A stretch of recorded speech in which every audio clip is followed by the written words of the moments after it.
2025 IPL নিলাম কিন্তু আজকেই শুরু হবে দুপুর 3:30 থেকে। নিলামটা লাইভ কিন্তু দেখা যাবে জিও সিনেমাতে, জিও সিনেমা এবং জিও সিনেমাতেও দেখা যাবে, আর হটস্টারে দেখা যাবে, এবং স্টার স্পোর্টসের টিভিতে কিন্তু দেখা যাবে। এই আইপিএলের নিলামটা দেখার জন্য অনেকেই অপেক্ষায় রয়েছে।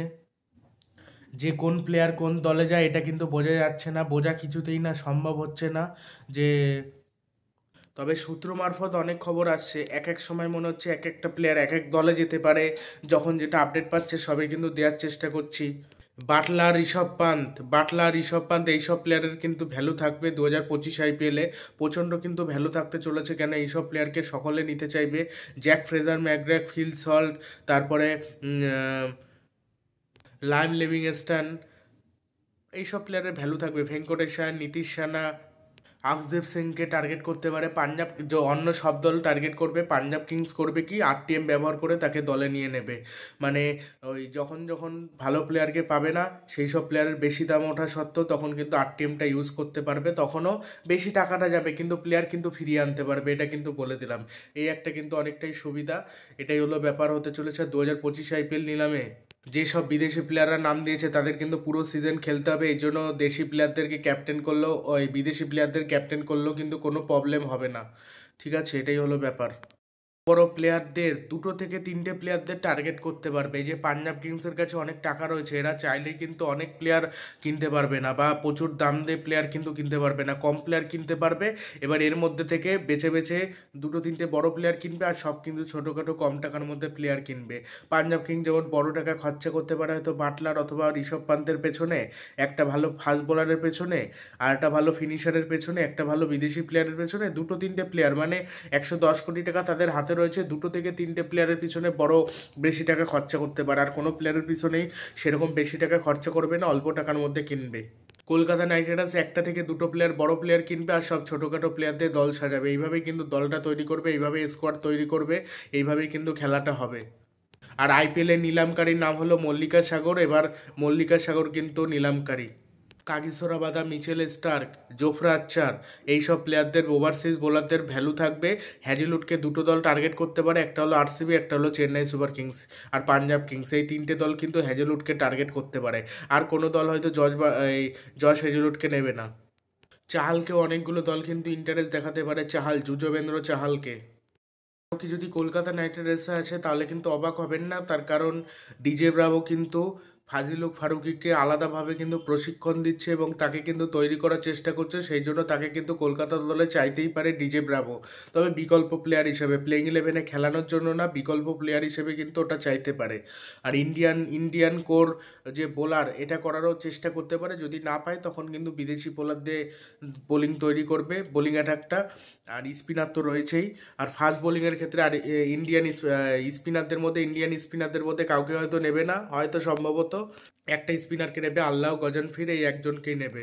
কলকাতা নাইট রাইডার্সের যেটা চিন্তার বিষয় সেটা হলো ক্যাপ্টেন কে হবে, উইকেট কিপার কে হবে, মিডল অর্ডার ব্যাটসম্যান যেভাবেও কিনতে হবে। এইগুলোই এইগুলোই সিদ্ধান্ত নিতে হবে, তাহলে ভালো হবে, নাহলে মুশকিল। ট্রেন্ট বোল্ট, ট্রেন্ট বোল্টও কিন্তু টার্গেট হতে পারে। রাজস্থান রয়্যালসের তো টার্গেট হবে, অন্যান্য দলেরও টার্গেট হতে পারে। মুম্বাই ইন্ডিয়ান্স তাকে কিন্তু ফেরত আনতে পারে। এর আগে খেলেছে, এবার কিন্তু ফেরত আবার আনতে চলেছে, এটাই সূত্র মারফত জানা যেতে চলেছে। এছাড়া জানা যাচ্ছে যে Mumbai Indians Jake Fraser McGurk, Phil Salt, এদের মধ্যে কাউকে টার্গেট করতে পারে। ঈশান কিষানকে কম টাকায় পেলে নেবে। ঈশান কিষানকে চেন্নাই সুপার কিংসও টার্গেট করতে পারে। Kolkata knight riders wicket keeper ব্যাটসম্যানকে টার্গেট করতে পারে। উইকেট কিপার ব্যাটসম্যান ওরকম দরকার, ওরকম প্লেয়ারকে কিন্তু টার্গেট করতে পারে। আরসিবি একটা ভালো বোলার নেবে, মানে একটা লেগ স্পিনার নেবে, অথবা একটা স্পিনার নেবে, একটা অলরাউন্ডার নেবে, একটা ওপেনার নেবে, দিয়ে দলটা তৈরি করতে হবে।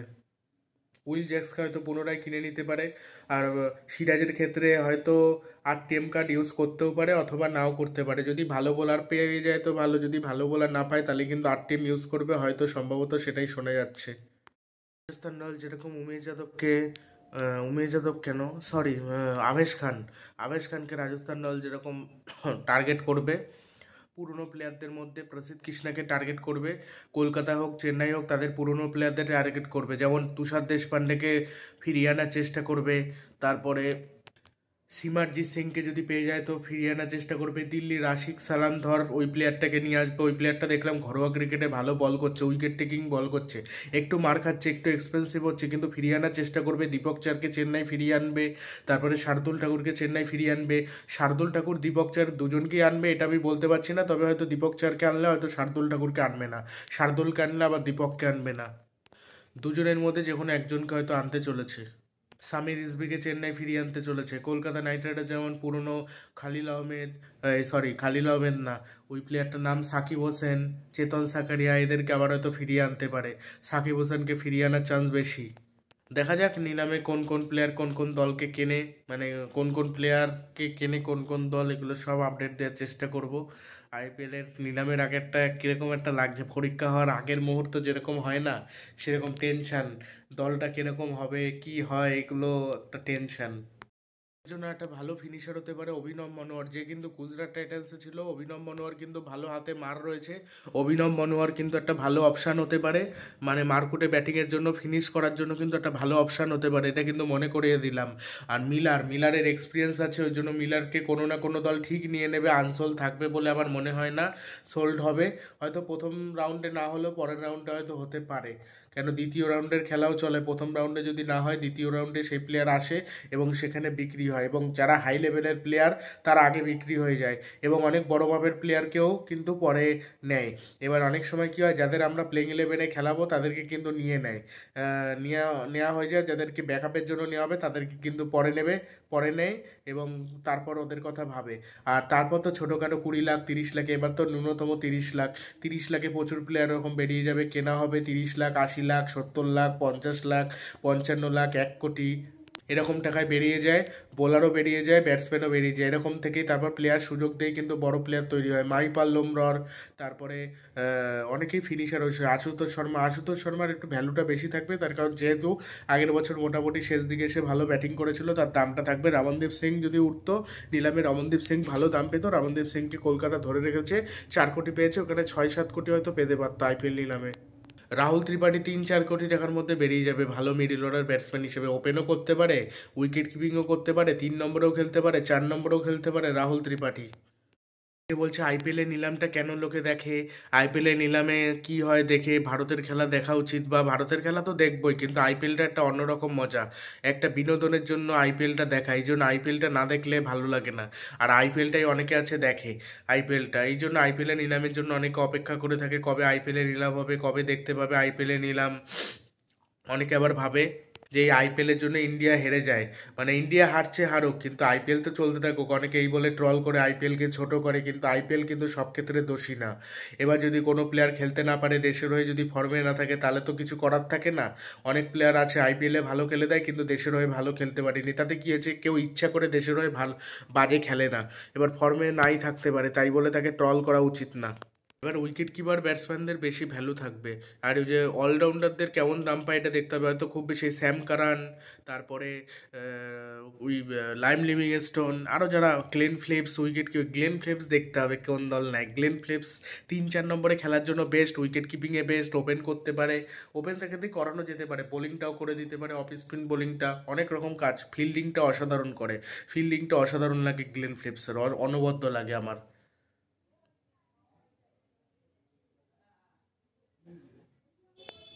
দেবদূত পাডিক্কালকেও রিলিজ করে দিয়েছে লখনৌ সুপার জায়ান্ট, দেবদূত পাডিক্কালকেও নেয় নাকি কে জানে, অতটা হাইপ থাকবে না, ডি কোকের প্রতিও অতটা হাইপ থাকবে না, তবে মুম্বাই ইন্ডিয়ান্সও যেতে পারে, কিন্তু ডি কোক অনেকদিন ধরে নেওয়ার চেষ্টা করছে, এটা কিন্তু হতে পারে।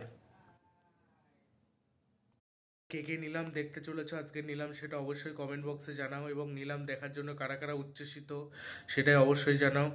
আমি তো উচ্ছ্বসিতই দেখতে চাই, সেটা আইপিএল নিলামে কি হতে চলেছে বা কি হয়, যা যা হয় সবই কিন্তু আপডেট দেওয়ার চেষ্টা করব, কোন প্লেয়ার কোন দলে যাচ্ছে সেগুলো সব আপডেট দেব।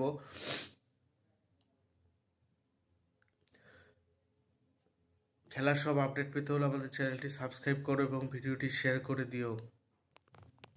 জ্যাক ফ্রেজার ম্যাকগ্রাক, তারপরে ফিল সল্ট, জস বাটলার প্রত্যেকে মেরে ব্যাটিং করতে পারে, তো এই জন্য কিন্তু ভ্যালুটা থাকবে। স্লো খেলা প্লেয়ার আইপিএলে চলে না। আইপিএলে সত্যি কথা বলতে মেরে খেলা প্লেয়ারই চলে।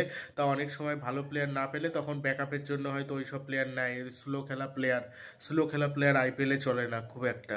এখনকার দিনে তো নাই, এখনকার দিনে 250 260 রান হয়ে যাচ্ছে। এখনকার দিনে হেনরি ক্লাসেনের মতো ব্যাটিং চলে, তাহলেই চলে, নাহলে খেলা দেখে মজা আসে না। 30 বলে 50ও এখন চলে না।